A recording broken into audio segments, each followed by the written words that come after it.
Hi, it's Eleanor. So today we're going to talk about starting, as in, you don't have to be good to start doing something. The thing is, you're not going to be good when you start doing something. You're actually going to be very bad at it. Even if you are going to end up being some master prodigy, you're still going to suck when you first start.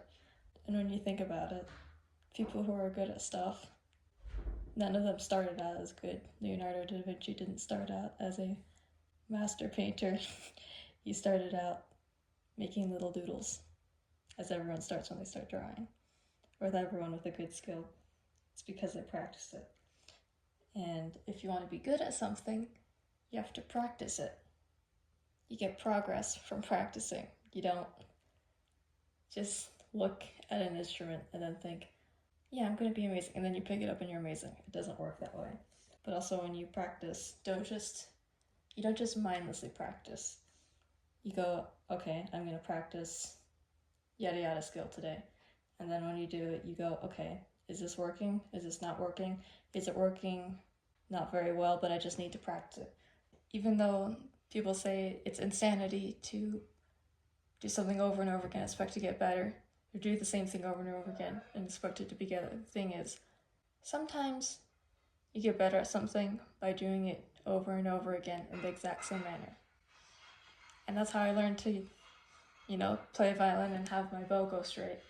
I learned that by just going back and forth and back and forth.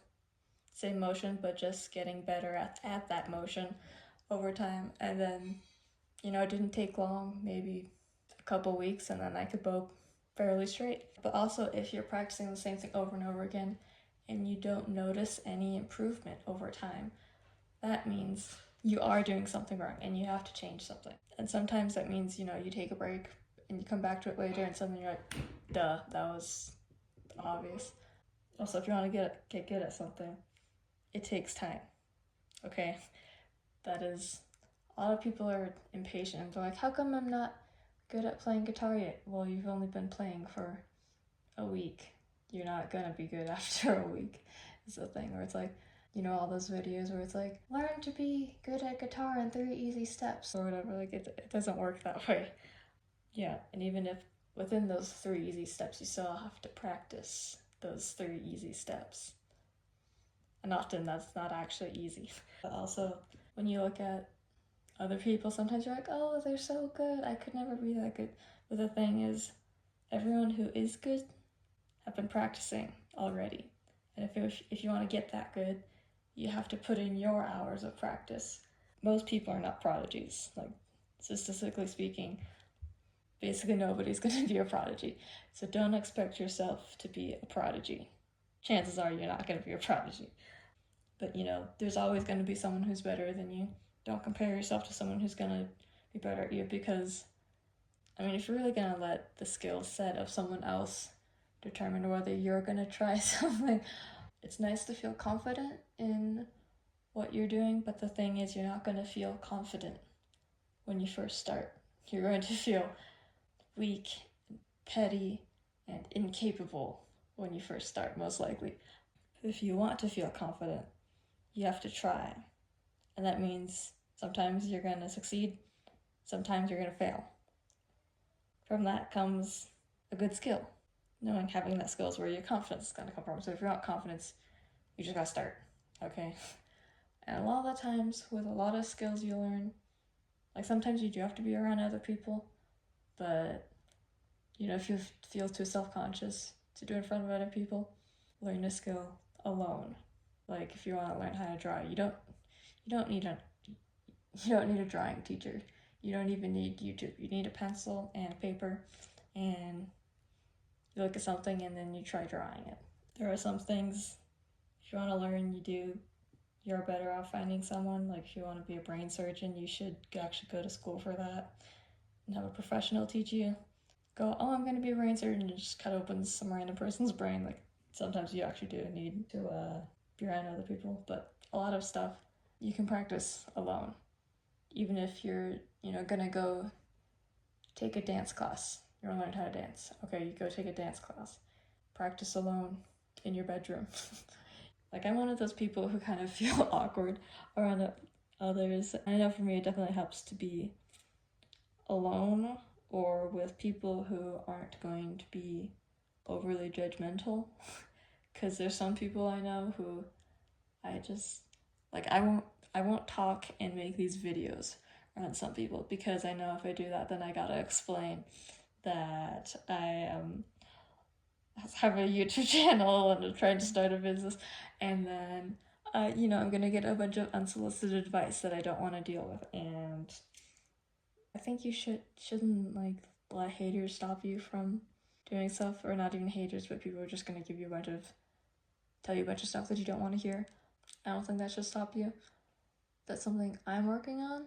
I don't want that to stop me, but I do let it stop me kind of a lot, more than I should. But we're all human, we're all learning. Your environment affects you. If you want to be better at playing piano, listen to music of good pianists. If you want to be better at painting, go, look at good paintings and then take note of like, okay, what do I like about this painting? Oh, look what this yada yada painter did here.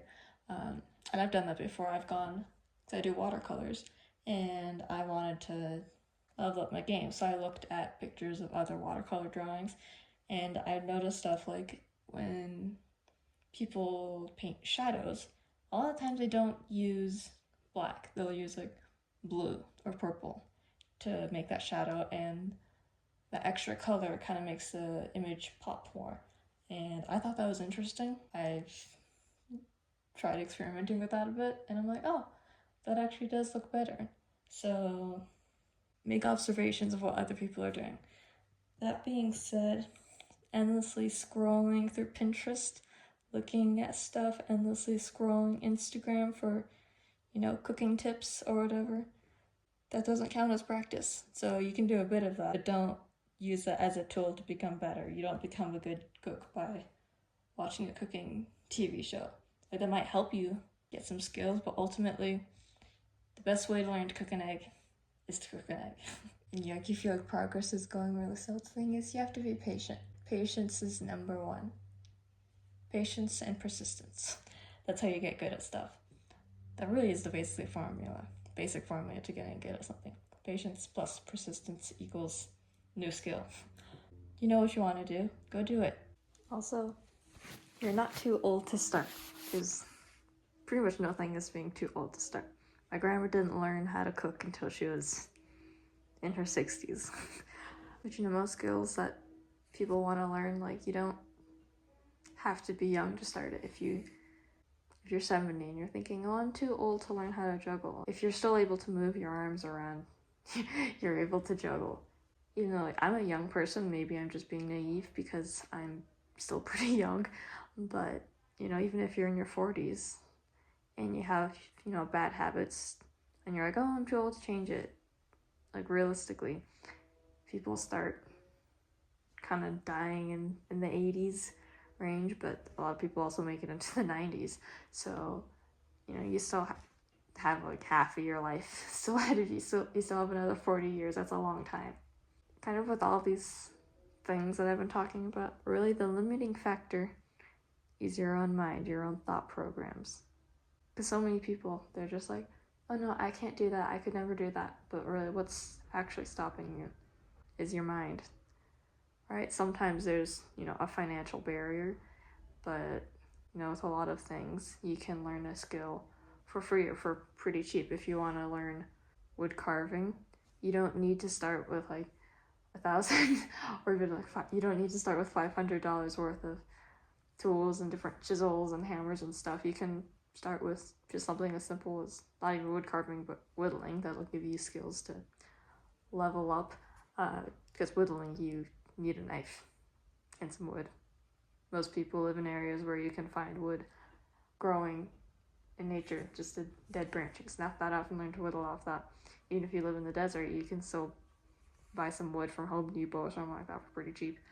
Or it's not super cheap, but you can get, it's accessible. A knife doesn't cost much money at all. Go scrounge up some funds and start. You don't always, or find a frugal or cheap way to start learning how to do it, right? You have the internet, you have YouTube, you go out into the world, you can find just free classes or really cheap classes. Like, there's some things that the government will actually pay you to do. So like if you want to start your own small business, if you want to do farming, you can usually look online for federal or state given grants, and you know they'll have some specific things they want you to do, but you know they'll pay for a lot of that stuff. If you're like, oh, I'm not confident enough to do it, well, confidence itself is just a mental game.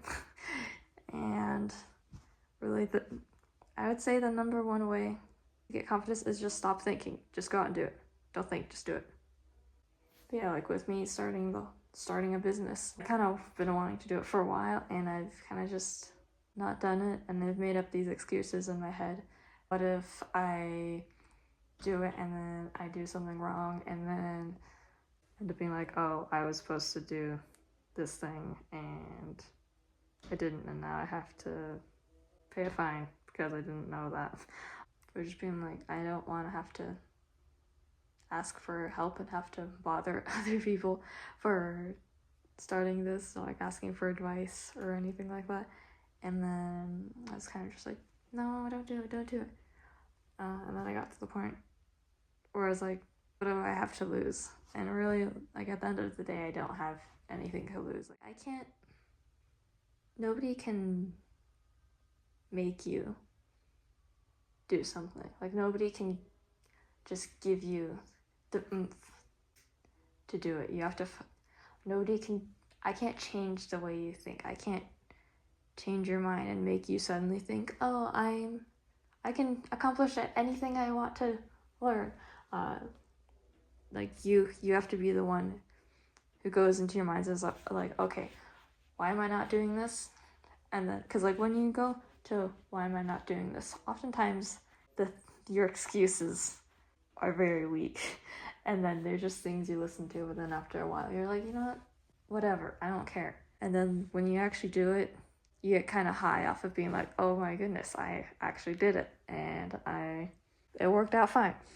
And then it kind of creates this self-feeding cycle. Once you show yourself that you're able to do this new tiny thing, you don't have to start with, oh, I'm gonna run a 20-mile marathon. Like you can start with being like, okay, I'm gonna do this small thing, and then you know it keeps growing and building up. I mean, that's just how you learn a skill. You don't start learning an instrument by playing the super hard, complicated piece. You learn with Baa Baa Black Sheep. Or not. You don't even start with that. You start hot cross buns, and even before that, you're learning to pluck open strings. If you play a wind instrument, you just learn to make a noise on the instrument. If you do come up with an excuse in your head that is actually more concrete, like as an actual thing that might be limiting you, instead of just this mental notion of, oh, I'm not good enough, I'm gonna get judged, I'm gonna, yabba dabba dabba, you can still find ways to overcome it. Like, also just mentally putting your mind to something. Like, that's how I did it for the business. Like, I was kind of like looked into it a little bit, but then I never actually did it. But once I was just like, okay, do I want to do this? Yes. So then I just put my mind to it and was like, okay, what do I need to start out first? Let's figure out what I'm going to be selling. What am I going to sell? Okay, now what platform will I be selling that on? How am I going to market? You just start. So once you put your mind to, okay, I'm going to do this, you just start doing it. And then it just happens. Sometimes that means it'll give you the willpower to spend hours just researching endlessly through boring computer stuff. At the end of the day, like, if you try something new and if it just completely fails, like, did you learn something? Probably. Did you have a good time? Probably. And like, what have you have been doing with your time instead of that? I don't know, sitting down in front of a TV eating Cheetos. Tends to enrich your life more than make your life worse. Just start. You don't need someone to tell you to start, or to ask you, hey, what do you want to do? Because it's not going to happen. Just do it. Start. Begin. It's okay if you fail, because you probably will. Because everybody will. At some point, sooner or later. And also, like, I had no idea what I was really doing when I first started this. Like, I got to the point where I was like, dude, just start. But then, you know, a lot of stuff, you're just figuring it as you go. But yeah, you don't have to be good to start. That's the whole point of starting. You're not good. Being good is the goal, not the starting point. Because if you were already good at it, you wouldn't need to start, and then there would be no point in me making this video, or you listening to this video, because you're already good at it, and you don't need to start. Maybe I'm right. Maybe that's just some random nonsense my brain came up with. I don't know. I'll let you decide. Anyways, thank you for watching. Go learn that new skill. Go be happy. You will feel better once you actually just do it. And then you'll realize that it's just this monster you made up in your mind that wasn't actually that bad. Goodbye.